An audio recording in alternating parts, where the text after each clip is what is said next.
वर्षा की छोटी ननद अंजलि की शादी भी गाजियाबाद में ही हुई थी। अंजलि अक्सर मायके आती रहती थी। अंजलि वैसे तो स्वभाव की ठीक थी, पर अपने मुंह मियां मिट्ठू बनना उसकी आदत में शामिल था।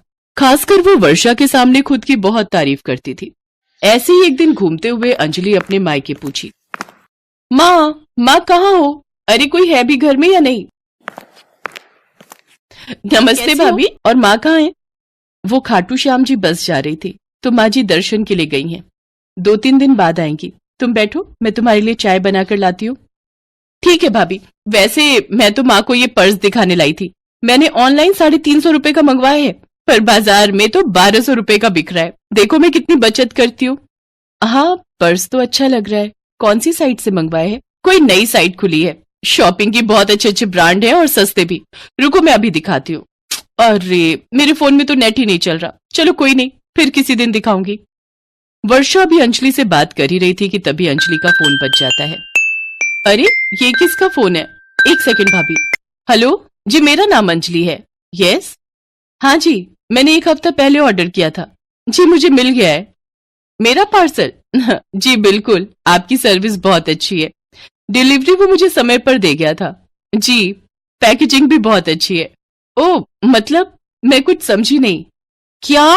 8 लाख की कार? क्या आप सच कह रहे हैं? अच्छा, आपकी साइट से मैंने जो पर्स खरीदा है उसके लिए मेरा एक लकी ड्रॉ निकला है। Okay okay. क्या हुआ अंजलि, किसका फोन था? वर्षा भाभी, आपको पता है मैंने जो ये ऑनलाइन पर्स मंगवाया है एक नई साइट से, उस साइट पर मेरा लकी ड्रॉ निकला है। वो हुआ ये कि जो इनकी नई साइट से अगर शॉपिंग करते हैं, लकी ड्रॉ सेलेक्ट करेंगे, तो उसमें मेरा नाम भी आया है। बस अब थोड़ी देर में वो रिजल्ट्स बता देंगे और मैं कार जीत जाऊं। काश, कितना अच्छा होगा। मेरी नई कार होगी मेरे पास, खुद की। कब से मैं आशीष को कह रही थी मुझे कार खरीद कर दे दो, पर वो मेरी सुनते ही नहीं थे। अब जब मैं ये इनाम की कार जीत कर जाऊंगी तब आशीष को दिखाऊंगी। वो भी हैरान रह जाएंगे मेरी नई कार देखकर। पर अंजलि, ऐसा कैसे हो सकता है? 350 के पर्स खरीदने पर 8 लाख का कार का लकी ड्रॉ? मैं कुछ समझ नहीं पा रही हूँ। अरे वर्षा भाभी, अब तो आप तभी समझोगी जब मेरे पास चमचमाती नई कार देखोगी। वैसे मेरे से ये खुशी बर्दाश्त नहीं हो रही है। और प्लीज आशीष भैया को और माँ को अभी इस बारे में कुछ भी पता ना चले, क्योंकि मैं आशीष को और बाकी सबको सरप्राइज देना चाहती हूँ। बस मैं तो यही विश कर रही हूँ कि लकी ड्रॉ में मेरा नाम आ जाए और मैं ये कार जीत जाऊं। मेरा नेट नहीं चल रहा है और आपके घर पर वाईफाई राउटर है नहीं, तो मैं ना घर निकलती हूँ। हो सकता है कोई मैसेज वगैरह ना आ जाए उन लोगों का। ठीक है। वर्षा की ननद अंजलि नई कार मिलने की खुशी में वहां रुकी नहीं रही थी। वो तो फटाफट घर चली जाती है। शाम को अंजलि के फोन पर फिर से एक कॉल आता है, जिसमें उसे पता चलता है कि वो कार जीतने वाली ऑनलाइन विजेता बन चुकी है।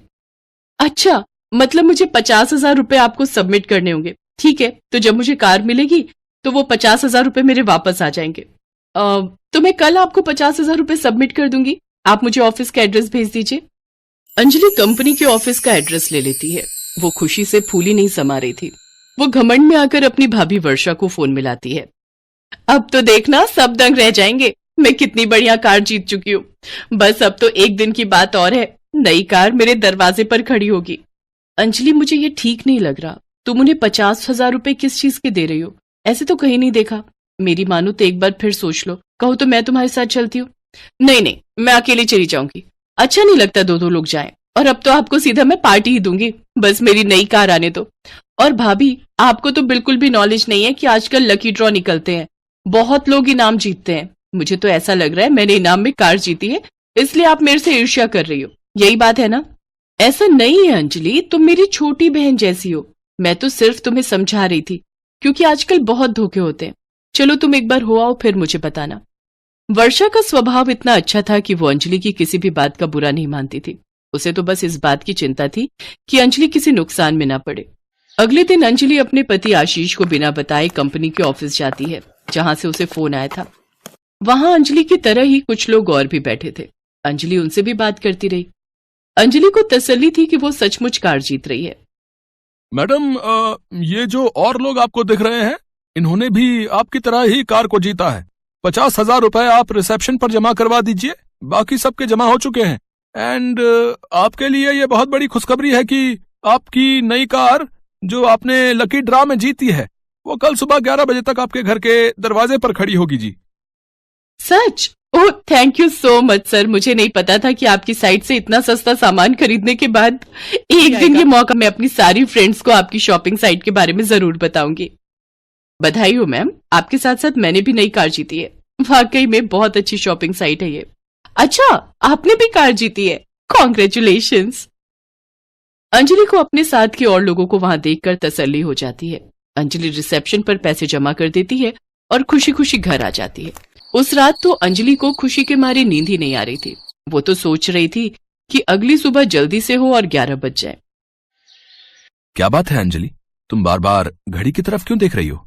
और आज तो तुम बहुत जल्दी उठ गई और तुम तो बिल्कुल रेडी हो चुकी हो, जैसे कहीं जाने का प्लान है।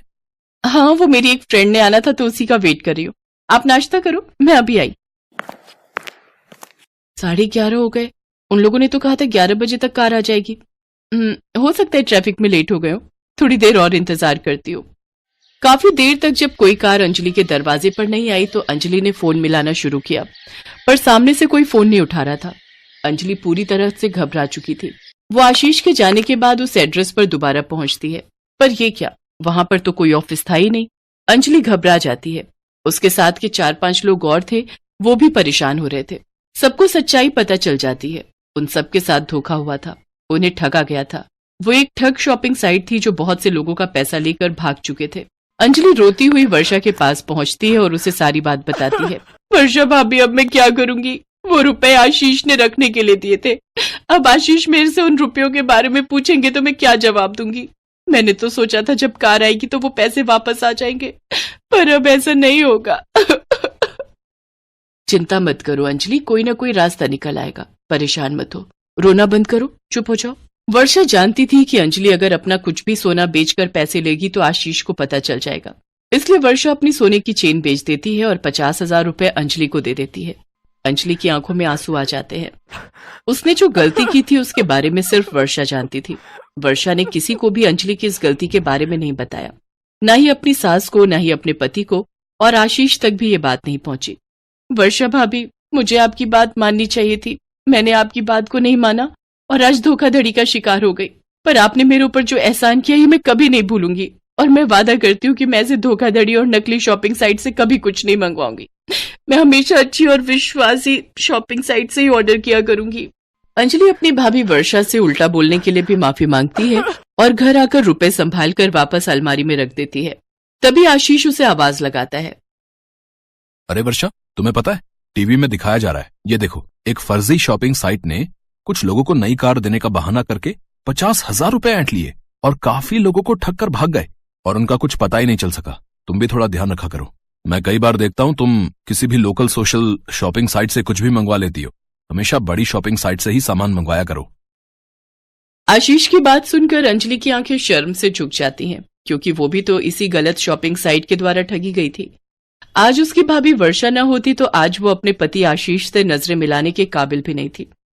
उस दिन से अंजलि ने कभी भी किसी अनजान शॉपिंग साइट से कुछ नहीं खरीदा।